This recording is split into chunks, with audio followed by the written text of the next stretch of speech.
All right, this one's going to be a little different. If you've been following this series, you know the drill by now. We go album by album, we dig into the music, we talk about what worked, what didn't, and the story, and we move on to the next chapter. But today, I have to do something a little different because before we talk about the sound of white noise, and trust me, that is coming, and it's going to be a good one, we need to stop and deal with something that deserves its own video. So let's talk about it. We need to talk about Joey Belladonna getting fired from Anthrax because you can't just drop that into the first 5 minutes of the Sound of White Noise video and keep moving. It doesn't work like that.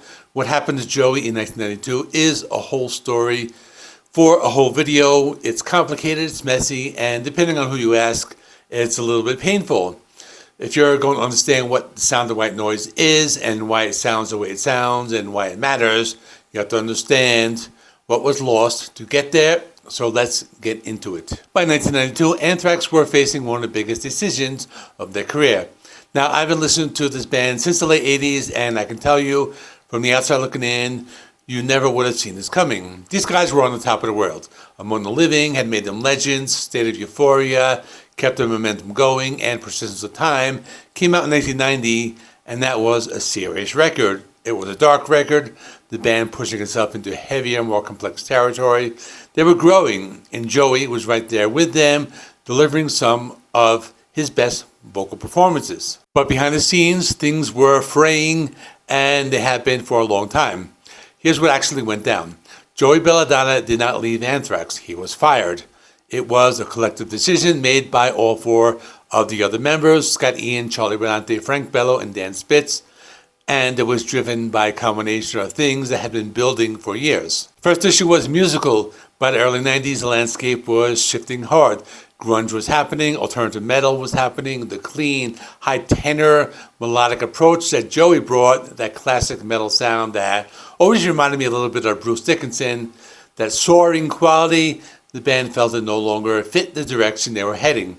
Joey himself later said the band wanted somebody with more of a growl, more of a grunt, someone to match the aesthetic of the decade they were walking into. And honestly, listening back now, you can hear them straining against each other a little on Persistence of Time. The music was getting darker and heavier, and the vocal style was pulling in a different direction.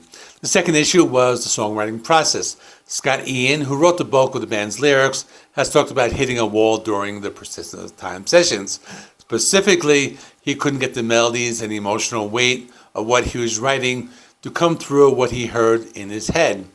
He'd been clear this wasn't about Joey being a bad singer, it was about a creative partnership that had stopped working. And the third issue, and this one I find the most interesting looking back, was the timeline. Because this wasn't a snap decision made in 1992. According to Scott Ian, the four members first started talking about replacing Joey as far back as 1988 while they were out on tour with Ozzy Osbourne. So think about that for a minute. 1988, 4 years of simmering tension before anything actually happened. 4 years of a guy standing on stage with his bandmates not knowing that the conversation had already started without him. That's a rough thing to sit with. And then after the Clash of the Titans tour in 1991, the situation became completely unworkable and the decision was finally made. Joey was out. Now I want to jump forward for a minute because the way the band has talked about this over the years is something I think is worth spending some time on. In the 90s, it was all very clinical. It was a business decision. They were moving on. Scott Ian famously said some things about the time compared to Joey's vocal style to a bird while calling John Bush a lion. That quote went around for years. Fans used it as a weapon. It drew a very clear line in the sand. But here's what happened with time. The band's perspective softened, and significantly. And what came out on the other side, that is a lot more honest and a lot more human. Charlie Benante has been remarkably candid about this. He's acknowledged straight up that the band has let success go by their heads. There were too many yes men around them telling them to go for it, and that they acted out of arrogance and ignorance. His words, not mine. He also said that while he stands by the quality of the music they made with John Bush, the way they treated Joey was deeply wrong. And Scott Ian. Now, you have to consider Ian said a lot of things over the years, but the stuff that stands out to me is when he started owning the how it happened, because the way Joey found out he was fired, the band didn't even tell him themselves. They handed it over to their manager, Johnny Z, and let him deliver the news. Ian has since said that he deeply regrets that.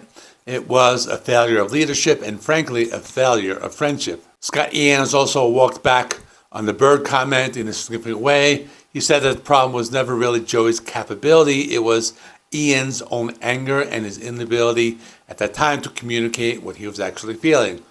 He's recounted a conversation that he had with Joey years later, where Joey told him he felt he absolutely could have evolved his voice to fit the heavier direction the band was going for, and Ian's response, "You're right, I agree with you 100%. He said the 26-year-old version of himself just didn't have the tools to handle it any better. That quote hit me when I first read it because it's such an honest thing for someone to admit. And Benante also confirmed that Ian eventually had to eat those bird and lion comments once they realized no one could front the band or the classic Anthrax catalog quite the way Joey could. One thing I do want to mention, because I think it matters, despite the messy personal communication, the band did right by Joey financially. Right around the same time, Anthrax signed with a massive deal with Elektra Records. We're talking a $10 million contract, and even though Joey was gone before a single note was recorded for that label, the band made sure he got an equal share of that advance. They recognized what he had built with them. It doesn't fix everything, but it's not nothing. So let's go back to 1992. Joey's out, the band needs a singer. Who do they go after? Here's the thing that surprised a lot of people when they learn it. Anthrax didn't hold this big open audition. They didn't cast a wide net. The moment they told their management Joey was done, the very first question was the obvious one. Okay, so who are you going to get? And Charlie Benante answered without hesitating, we want John Bush. That was always the name. Bush had been fronting Armored Saint, a band with serious credibility, and Anthrax had been fans of his voice for years. There's also an interesting footnote here that I love. James Hetfield actually tried to recruit John Bush to be the lead vocalist of Metallica back in the early 80s, so Hetfield could focus purely on rhythm guitar. Bush turns it down to stay loyal to his childhood friends in Armored Saint. I mean, think about that for a second. The man turned down Metallica. A few other names did come up while the search was happening. Mark Osageda from Death Angel actually came in and auditioned. Scott Ian wrote about this in his autobiography and said Osageda had a phenomenal voice with incredible range, but they passed on him because, and I love this quote, he was strangely too metal for us. Anthrax was actively trying to push away from the classic thrash in this period, and Osageda's style was too rooted in that world. The other name that floated around, apparently without ever becoming a formal audition, was Corey Glover from Living Colour, and that tells you everything about how far outside the thrash box the band was willing to take if John Bush had said no. But he didn't say no. In 1992, Armored Saint had hit a commercial ceiling and Bush was ready to move. When Anthrax came calling, he stepped into the studio, the chemistry was immediate, and he made one condition clear from the jump. He wanted to be a real part of the songwriting process, not just a hired voice, a genuine contributor, and they agreed. So how did John Bush actually feel about stepping into this situation? Because let's call it what it was. You're not joining a band, you're replacing one of the most distinctive voices in the history of thrash metal, in a band with a passionate, devoted fan base, many of whom are going to resent you on a principle before you've sung a single note. That's a uniquely brutal position to walk into. To his credit, Bush has always been straightforward about it. He's talked about how he held Joey in the highest regard, never had any ill will toward him, never tried to compete with him. He said directly that Joey is the sound of Anthrax, that his voice defined what the band was in the 80s, that honoring that legacy was important to him.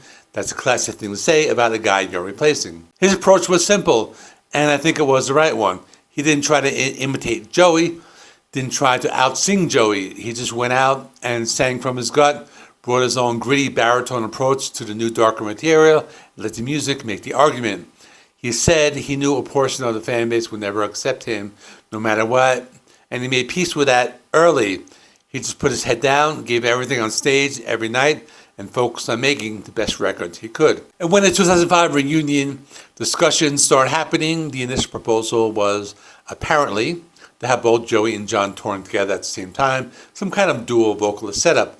Bush shot that down immediately. He said it wasn't in his heart, that he'd given 12 and a half years to a band. He'd rather walk away clean than turn the whole thing into a novelty act. What I really find moving is what came after when Joey permanently rejoined Anthrax in 2010. John Bush publicly championed it. He said it was exactly how things were meant to be, said Joey was the rightful singer of Anthrax, and apparently the two men's wives have even become close friends over the years, which I think is about as good an ending to that particular chapter as you could ask for. So that's where the story is right now. Joey was fired, John Bush was in, a band about to completely reinvent itself and make a record that a lot of people, including myself, think holds up better than it ever gets credit for. So I'm doing this video to set up the next video, which is The Sound of White Noise, the 1993 album, a new era, new lineup, a statement from a band that refused to be left behind.